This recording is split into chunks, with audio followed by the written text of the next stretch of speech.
Under the burning light of Othryl's twin suns, the ash-soaked battlefield still smoked. The war between the coalition of core worlds and the Terran remnant had ended months ago, on paper. In reality, rumors still rippled like plasma fire through the edges of civilized space. They whispered that a few humans had escaped annihilation, that they'd vanished into the black, that somewhere humanity still drew breath. Virelia didn't believe the rumors. She had seen a Terran soldier tear through an armored Grenth-class tank with his bare hands. She had seen their orbital strike annihilate a Class 4 moon fortress in under 6 seconds. And she had watched one drown in his own blood on Vepris Prime after 29 bolt rounds riddled his chest. She was the one who pulled the trigger on the last 5. He had smiled as he bled. Now, as she led a security detachment through the derelict human outpost on Ishtar 9, she told herself again, they're gone. Extinct. The last ones fell at the siege of Galeon. The galaxy was safe. The flame had gone out. The walls were scorched with carbon and blood. Human blood. Red. Pungent even now. They had fought like cornered predators. Silent, efficient, terrifying. Her scanner pulsed erratically as they pushed deeper into the comms bay. She ordered her team to spread out and collect any surviving tech fragments. Everything had been wiped, of course. Humans didn't leave secrets behind. Her lieutenant called out, voice clip. They had found a sealed medpod, partially powered, residual heat signature still fresh. Her breath caught. A survivor? She moved toward it without a word, holstering her sidearm but keeping her fingers twitching. A flick of her wrist brought her genetic reader to life. The pod's glass hissed as it began to depressurize. Frost melted away, revealing the silhouette of a human male inside, battle-scarred, unconscious, unmoving. She scanned. Then scanned again. The results pinged back through her neural interface. Her breath froze in her lungs. Impossible. She checked the data against Coalition death record. The genetic code was archived. This man had died on Vepris Prime. Confirmed. Listed. Documented. Autopsied. She had seen him die. Her mind raced. She remembered that face. Burned into her memory from nightmares and briefings. His codename was Phoenix 6. One of the last. He had been declared dead under her watch. She stumbled back, rifle raised, shouting for containment. Her team responded instantly, surrounding the pod, weapons drawn. She checked the vitals readout. Heartbeat. Oxygen saturation. Elevated but stable. He was alive. This wasn't science. This was terror wrapped in flesh. The pod groaned and released a final hiss. The human opened his eyes. They were wrong. Not glowing with power, not angry. Calm. Focused. As if nothing surprised him. As if waking up from death was routine. Virelia locked eyes with him, and remembered the way he bled smiling. She screamed the order to restrain him. Before her team could respond, he moved. He didn't lunge. He vanished. One moment he was lying still in the pod. The next, 3 of her soldiers collapsed with crushed throats and severed spines. No weapons drawn. No sound. Virelia fired. She didn't miss. Her shot struck the wall as her arm was broken backward with surgical precision. Pain lanced through her nerves. The rest of her team went down in flashes, stripped of weapons, disabled but not dead. The human stood before her, saying nothing, face neutral. She stared up at him from the floor, bleeding and shaking. Her mind refused the reality in front of her.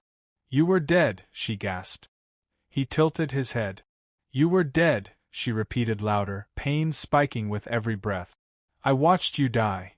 He didn't respond. Instead, he held out his hand. No weapon.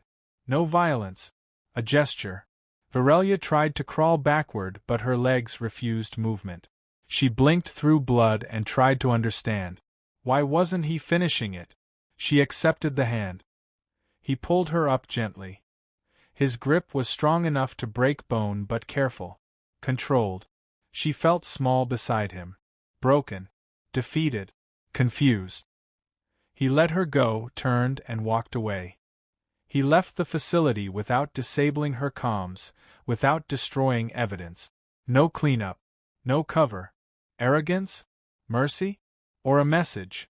She stood alone among the unconscious bodies of her team, heart racing. She transmitted a priority alert to High Command, voice flat and mechanical. Phoenix 6 is alive. Confirmed. Recovered from Ishtar 9. Status: active. Immediate re-evaluation of Terran threat level advised. She didn't tell them she was afraid. She didn't have to. Across the galaxy, her transmission was received in real time across 77 Coalition strongholds. Strategic war rooms fell silent. AI subcores stuttered mid-sentence. Ancient commanders who had survived 5 centuries of galactic warfare broke protocol and stood. The impossible had happened. A dead human had come back. They all knew what that meant. The war wasn't over. Elsewhere, the man who was once Phoenix 6 walked into the frozen wastes of Ishtar 9's northern pole. He didn't carry supplies. He didn't seek shelter. The storms welcomed him. He walked for hours before reaching the buried ruins of an ancient Terran craft, one the Coalition had never found. Inside waited others. Not many, but enough. His entrance stirred them. They stood. No words. They only looked. He nodded once, silent as the dead. The others began to move. Not an army. Something worse. A memory. A reckoning. Virelia stood before the Coalition tribunal a week later. Her report was dissected, analyzed, dismissed by some, weaponized by others. She repeated what she had seen. They didn't believe her. Not really. Until the outposts began going dark. First in the Ethian belt. Then in the Cross Verge. Then everywhere at once. No warning. No declaration. Just the aftermath. Shattered stations, extinguished AI cores, and one message etched in blood across every wall. We remember. Somewhere deep in classified archives, a scientist unlocked the full scan of Phoenix 6. She cross-checked it with physiological data gathered during the war. What she found shouldn't have been possible. Cells that reversed necrosis. Neural networks enhanced post-mortem. Biological regeneration on a level beyond any medical science. He hadn't survived death. He had evolved past it. When the high strategist of the core systems demanded an explanation, the scientist could only whisper. They're not soldiers. They're not even alive in the way we understand. They're returns. Terran retribution manifest. Whatever process they use, it's not technology, it's legacy. Something in their design refuses to end. The strategist slammed his fist into the table. Then how do we stop them? The scientist answered honestly. You don't. She was executed 2 hours later. By then it was too late. 10 dreadnoughts guarding the outer colonies had already vanished without distress calls. Their black boxes recovered only 1 second of footage.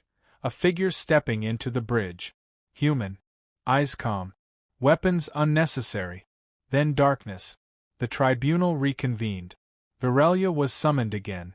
She said nothing this time. They asked what the human wanted. She remembered the look in his eyes. Not rage. Not hatred. Something worse. Conviction. The kind that survived death. She gave the only answer she could. The moon base on Kepler 3 lost contact with the Coalition Central Nexus at exactly 0200 Galactic Standard. No alarm was raised. No emergency signal triggered. Satellites recorded 1 moment of stability, followed by static. Within hours, a recon cruiser was dispatched to investigate. The cruiser never reported back. By morning, 3 adjacent systems had gone dark. High Command initiated full-spectrum lockdown across 200 colonies. The term containment appeared in official communications for the first time since the Terran Wars. Unrest followed. Deniability shattered. The return of the dead had become undeniable. Virelia sat in silence as her ship drifted toward Sector 11's void perimeter. She was no longer a field commander. She'd been reassigned to diplomatic intelligence analysis, a position she neither wanted nor respected. A cage for those who saw what others wanted to forget. But she wasn't sent into exile. She was sent to observe. The Coalition's newest plan wasn't war. It was contact.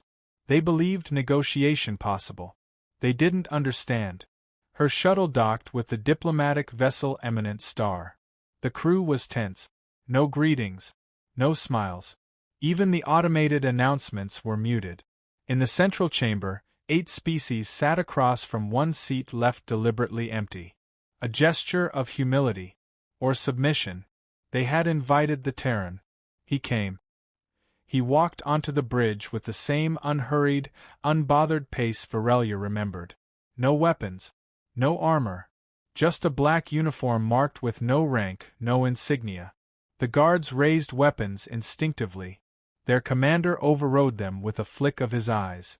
The human took the seat. Varelia was the only one who had seen him before. The others whispered of Ghost. She saw the truth again. He was real. The Andran ambassador spoke first. Offered apology. Acknowledgement. Spoke of peace and the mutual benefits of a permanent ceasefire. The Terran listened. Didn't blink. Didn't move. The Kralathai offered territory. The Juruan promised reparations. The Varn swore no more experimentation. The human finally leaned forward. You killed our children. His voice was unremarkable. Cold. Clear. It made them flinch more than a scream would have. The room stilled. He didn't raise his voice. You dissected them alive. You fed them drugs and recorded how long it took them to stop dreaming. The Andran stammered something about past regimes. He stood. Varelia didn't speak. She couldn't. You made songs about it. We heard your choirs. The Varn tried to explain cultural misinterpretation. The Terran didn't respond. He walked toward the viewport and looked out. Why are you here? The Juruan finally asked. To listen, he said. To decide. Varelia realized too late. This wasn't a negotiation. It was a test. Not of mercy. Of worth. The human vanished without a trace. No ship. No signal. 2 hours later, Eminent Star was found drifting. No bodies. No damage. No log corruption. Just silence.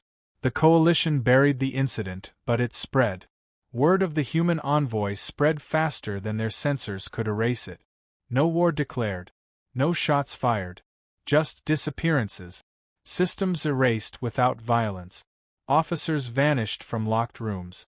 Commanders died in their sleep, breath taken by unseen hands. Fear became the standard language of every species. In hidden chambers, the old warlords spoke again. Plans were made. Assets reactivated. The Coalition wanted blood, not peace.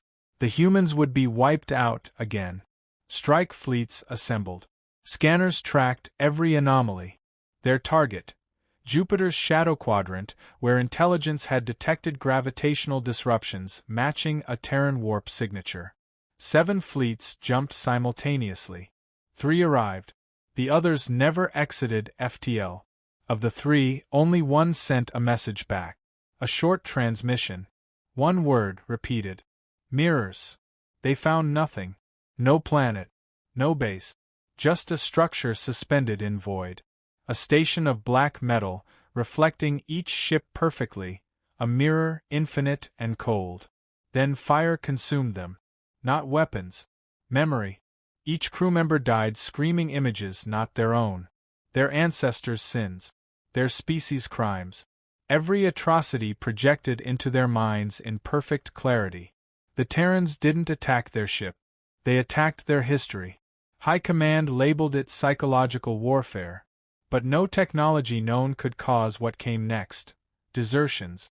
Mass suicides. Entire colonies refusing to serve under Coalition banners. They had seen themselves through human eyes and broke. Meanwhile, Varelia was pulled back into active duty. Not as a soldier. As an observer. She was assigned to the Vigil, a science vessel tasked with infiltrating the outer fringe of what was now called the Reclaimed Zone. No navigation maps worked in the zone. Light itself bent unnaturally. Only Terran frequencies seemed to pass through. Virelia didn't ask for this mission. She didn't decline it either. Inside the zone, the Vigil recorded anomalies never before observed. Gravity waves with embedded code. Ghost frequencies that whispered coordinates in binary. The ship's AI began to dream, writing Terran poems in unused memory sectors. Then the human appeared. Not on board. On every screen. His image flickered in and out of the NAV systems, smiling. Not a threat. An invitation. He wanted them to see something. The captain followed the coordinate. What they found wasn't a base. It was a graveyard. Thousands of human ships, dormant, entombed in the black. Not destroyed. Preserved. Inside them, perfectly preserved bodies. Men. Women. Children. All identical to the DNA of the so-called dead Terrans. Clones? No. Continuations. The Vigil's med officer confirmed what the scans implied. These weren't corpses. These were memories given mass. The humans had done something no other species dared attempt. They had made legacy physical. Not resurrection. Not cloning. Persistence. The crew of the Vigil transmitted the discovery. It was their last message. No one knows what happened aboard the ship. Only that it returned weeks later, empty. Not destroyed. Pristine. And every screen on board played a single image. The human's face. Still calm. Still silent. Waiting. In desperation, the Coalition deployed a superweapon. The Parallax Engine. It bent dark energy across dimensions, aimed at sterilizing spacetime within the reclaimed zone. It would erase not just matter, but the idea of it. They fired. It vanished. No result. Then came the answer. A fragment of the engine was found impaled on a spike of obsidian metal in front of Coalition High Command's orbital HQ. No propulsion signature. No atmospheric entry damage. Impossible. The message was engraved on the metal in every known galactic language. We learned to die well. Panic became religion. Entire species now formed cults around Terran myth. Prophets emerged, claiming to have heard the voice of Earth.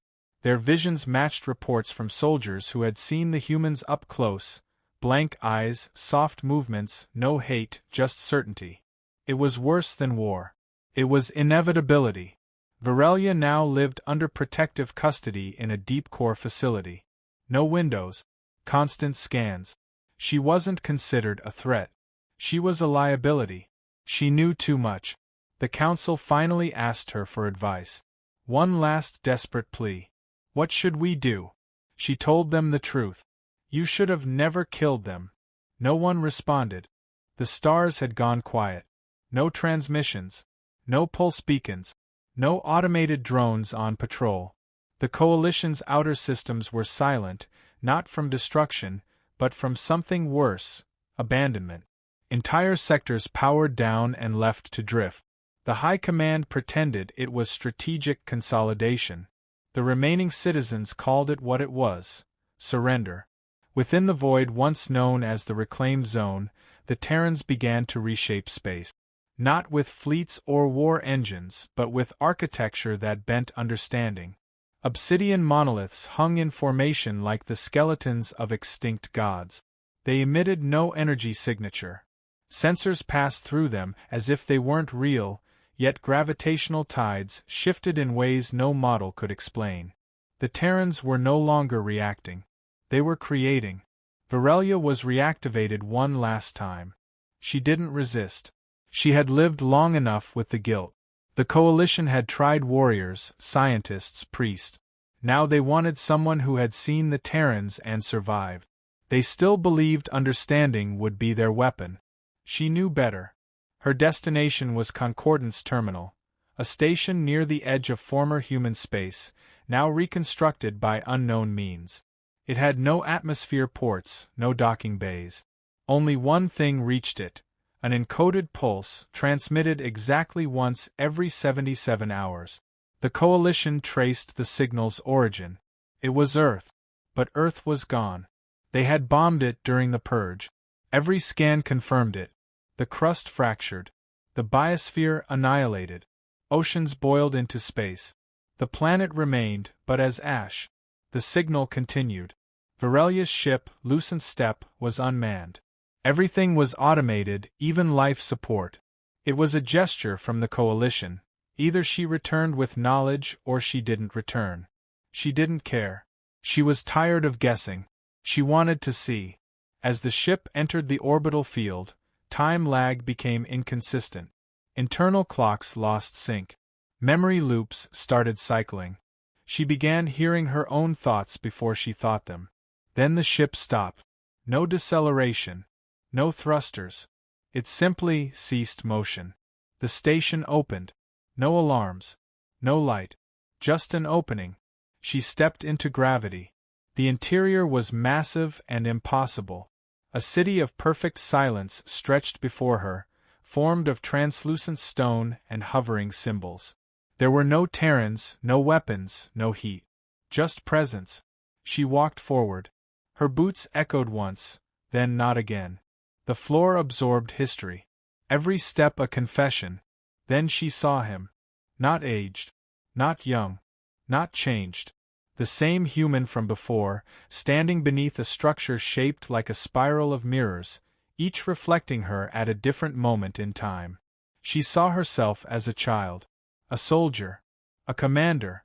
A traitor. A mourner. All at once.